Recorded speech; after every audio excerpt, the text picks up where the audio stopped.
Hello guys, maayong adlaw. So karon na po ta kabalik dayo video no sa update sa tuang YouTube tungod kay na busy ang inyong person karon nga mga bulan at tumani mga bulan mga day.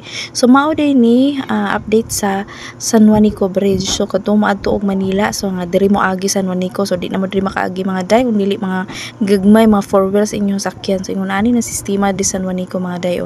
Daghan na siyang mga barricade giali makaagi lang diri is kana rang mga four wells na sila pinakatani pila ang tonnage na mapwedeng maka-allowed na makasulod ya mga day. So kung madto ka og Manila, so kung mag-tracking ka kailangan jud ang iyong bus mutabok sa Tacloban paingon diri sa Samar nga area.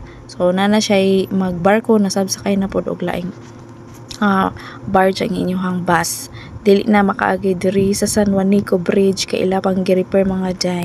Ug kani ba ang mga panghitabo diri nga pag-close sa ilahang bridge diri sa San Juanico, grabe ang epekto sa mga tracking o labi na sa atong mga biyahe kay patatong Shopee mga day ma-delay.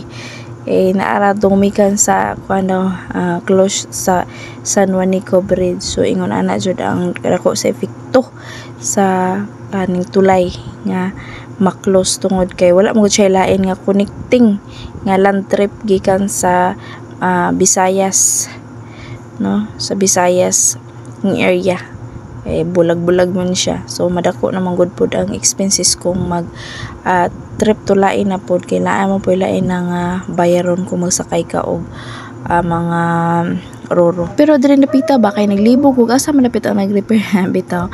Wala lang ko kabantay no. Pag-abot na ko diri kay udto man pod mi alas 12 mi nangagi diri kay actually na mi gihatod nga amo ang kauban trabahante gihatod na mo patabok kay sakay siya adto sa Samar nga area. So mo nagihatod na mo siya diri agi mi San Juanico. Actually makaagi mi kay four wheels man among gisakyan. So kato mga lapas sa mga imuhang ligi dinha is naabot nas unom, so din mo pwede diri moagi.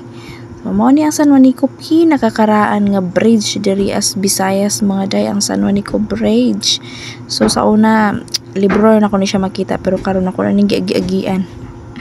Bitaw sa nanay diri sa nakakonek ni siya sa Tacloban and Liti ag Samar. So mao ni siya ang tsura karon. So katumanang utana ba o unsa na hiporma San Juanico nganong gi-close nila, ambot lang anong ilang gi-close so puko kabalo no kay spare sa mga balita-balita na gi-repair daw ni siya. So wala man po koy nakita nga nay nagkubi-kubi pero I don't know sa ilawom kay di man po na to makita no kung nay mga kipang repair sa ilalong sa aning bridge tungod kay igo ra man mingagi tapos kada ko sab nga bridge kataas pa. So, maora to. Daghang salamat sa wala pa ka-subscribe, no? Don't forget to subscribe sa aking YouTube channel nga Just Vlog para daghan pa tayong mga videos nga atong i-upload karon nga mga bulan, no? Kay karon medyo dili na kaayo kuan ang akong mind ba maka himo-himo na gamay og mga video. So pasensya na lamang ta sa hinay natong pag-upload at least kanunay. Daghang salamat sa mga nag-subscribe again sa aking YouTube channel. Sa mga walang sawang nag-views always sa aking YouTube channel, no? Daghang salamat. So hoping na next time pag makaagi ko diri na mga improvement no sa niya kuan ani nga bridge kay mag-agi-agi ra mi kay actually naamang ko diri Tacloban, so dali na ko siya malantawan kung sa mga update.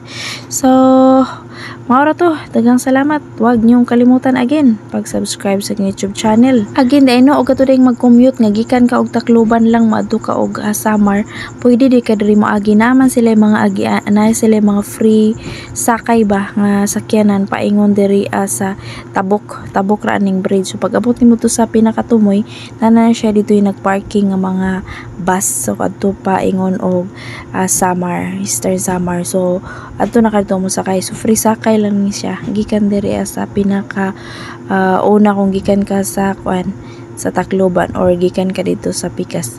So mara to. Daghang salamat.